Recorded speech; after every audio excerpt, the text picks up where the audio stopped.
Este video es la segunda parte de nuestra enseñanza sobre el cielo nuevo y la tierra nueva, basada en el libro del Apocalipsis capítulo 21.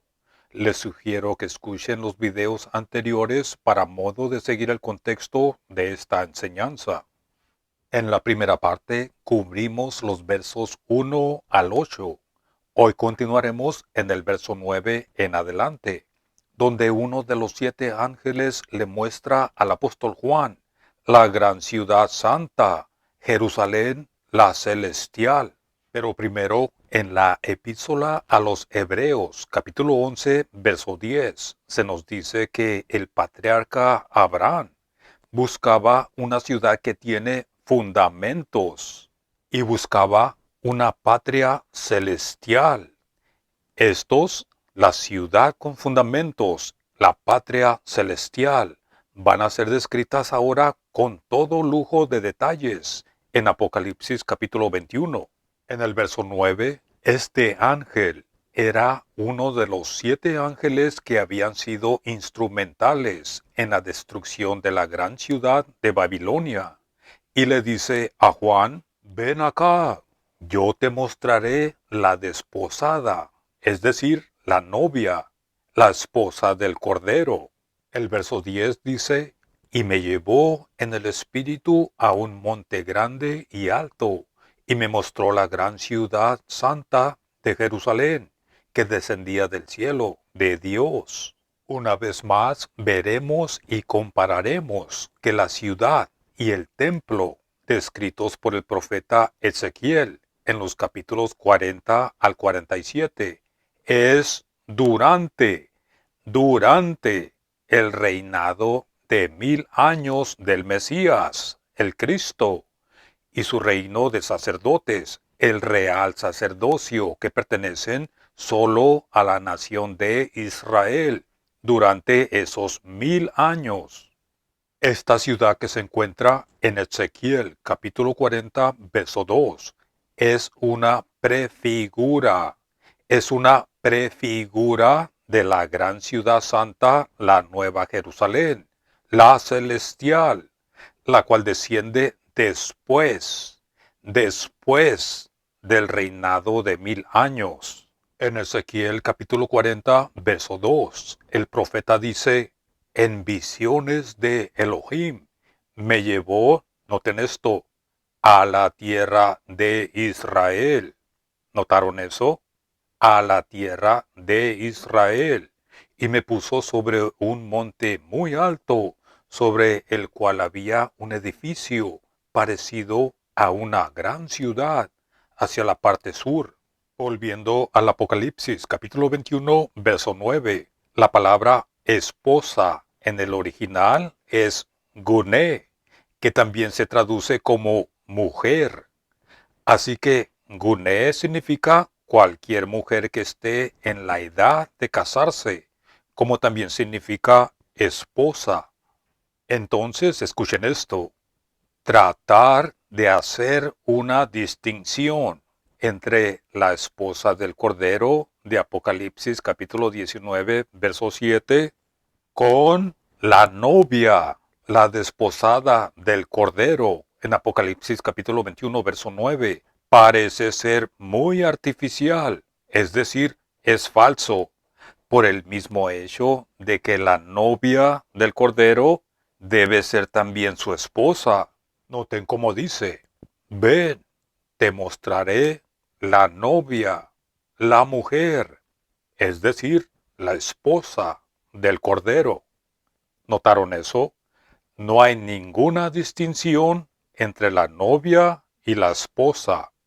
Ahora, las bodas del Cordero duran mucho más tiempo y no sabemos cuánto, pero al final de los 1000 años, cuando aparecen los cielos nuevos y la tierra nueva, entonces es cuando la ciudad santa desciende del cielo preparada como una novia ataviada para su esposo.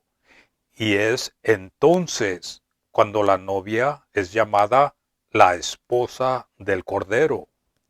Ahora bien, en el Antiguo Testamento hay varias referencias de la nación de Israel como una esposa divorciada y tomada de nuevo. Esas referencias no se deben ignorar si queremos entender la verdad de las Escrituras. Por ejemplo, en el profeta Oseas, capítulo 2, versos 16 al 23, hablando de la nación de Israel, dice: En aquel tiempo, dice Yahvé, me llamarás mi esposo, y te desposaré conmigo para siempre. Y en el profeta Jeremías, capítulo 3, verso 14, hablando también de la nación de Israel, dice: Convertíos, hijos rebeldes, dice Yahvé, porque yo soy vuestro esposo. Ahora, la solución sencilla para entender la diferencia entre Elohim llamando a la nación de Israel esposa y la Nueva Jerusalén, la celestial, la esposa del Cordero, parece estar en notar y hacer una distinción de los diversos títulos del Señor. Por ejemplo, uno de los títulos del Señor es Elohei de Israel, el Dios de Israel. Y otro título es el Cordero. Dios era la palabra, Dios manifestado en carne. Además, la restauración de la nación de Israel es una cosa, mientras que la herencia de la Nueva Jerusalén es otra. Y si somos hijos, también somos herederos, herederos de Dios. Esta es una posición. Y coherederos con el Cristo, si es que padecemos juntamente con Él. Esta es otra posición. Entonces todo esto es algo semejante al caso. Volviendo al Apocalipsis capítulo 21 versos 10 y 11 dicen: Y me mostró la gran ciudad santa de Jerusalén, que descendía del cielo de Dios, teniendo la gloria de Dios, y su fulgor era semejante al de una piedra preciosísima, como piedra de jaspe, diáfana como el cristal. La gloria de Dios es un tema que requiere un tratamiento separado, pero podemos señalar aquí algunas características que son sobresalientes. Primero, en Romanos capítulo 1, verso 23, la gloria de Dios es atacada directamente por el sistema babilónico que inundó toda la tierra con idolatría. Segundo, Romanos capítulo 3, verso 23. El pecado hace que todos estén destituidos de la gloria de Dios. Cuarto, Hechos capítulo 7, verso 2. Inmediatamente después de la rebelión de Babel, el Dios de la gloria llamó a Abraham a salir de Mesopotamia. Quinto, en Romanos capítulo 6, verso 4, la gloria de Dios está conectada con la resurrección. El Cristo resucitó de los muertos por la gloria del Padre. Y en Juan capítulo 11, verso 40, en relación con la resurrección de Lázaro, Yeshua le dijo: ¿No te he dicho que si crees, verás la gloria de Dios? Ahí lo tienen. Al menos podemos ver en la Nueva Jerusalén estos 5 elementos. El ataque babilónico habrá perecido para siempre. El pecado habrá pasado con las primeras cosas. La redención es el fundamento de la ciudad. Y vida nueva, vida de resurrección, es su principio. También en Apocalipsis capítulo 21, verso 23 se nos dice que esta gloria no es su luz, sino su iluminación. En esta ciudad no hay necesidad de la luz del sol ni de la luna. En el verso 12 se nos dice que el muro es grande y alto, y hay 12 puertas, con 12 ángeles. En las puertas están inscritos los nombres de las 12 tribus de Israel. El verso 21 añade que cada puerta era una perla. En el verso 18, el material del muro es de jaspe. Y en el verso 14, el muro está sobre 12 cimientos que llevan los nombres de los 12 apóstoles del Cordero. Ahora bien, creemos que Matías es el apóstol número 12, según el libro de los Hechos, capítulo 1, verso 26. Y creemos que el nombre del apóstol Pablo no se encontrará en los cimientos de la Nueva Jerusalén, ya que Pablo no era uno de los 12 apóstoles del Cordero. En otras palabras, Pablo no era apóstol de Yeshua bajo el título del Cordero. Entonces, las medidas de la ciudad se dan aquí y las debemos creer y recibir. Y nada que podamos decir será de servicio más que afirmar que debemos aceptar la explicación que se nos da sin ninguna duda. Ahora, de nuevo, durante el reinado de 1000 años existirá el glorioso templo descrito con tanto detalle por el profeta Ezequiel en los capítulos 40 al 47. Pero la gloria mayor de la Nueva Jerusalén es que no necesita templo. Noten la diferencia entre una profecía y otra. En Apocalipsis capítulo 21, verso 22 dice, y no vi en ella templo, porque el Señor Dios Todopoderoso es el templo de ella y el Cordero. Les recuerdo que los 1000 años del reinado del Cristo en la tierra comienzan en Apocalipsis capítulo 20, después de su segunda venida y después de la primera resurrección. Los 1000 años terminan con el juicio del gran trono blanco. Después, en el capítulo 21, aparecen los cielos nuevos y la tierra nueva. Y entonces es cuando la nueva Jerusalén, la celestial, desciende del cielo. Ahora bien, noten la diferencia entre una profecía y otra. Durante los 1000 años. Isaías capítulo 30, verso 26 dice, y la luz de la luna será como la luz del sol. ¿Notaron eso? Y acabamos de leer en Apocalipsis capítulo 21 que en la Nueva Jerusalén, la celestial, no hay necesidad de la luna ni del sol.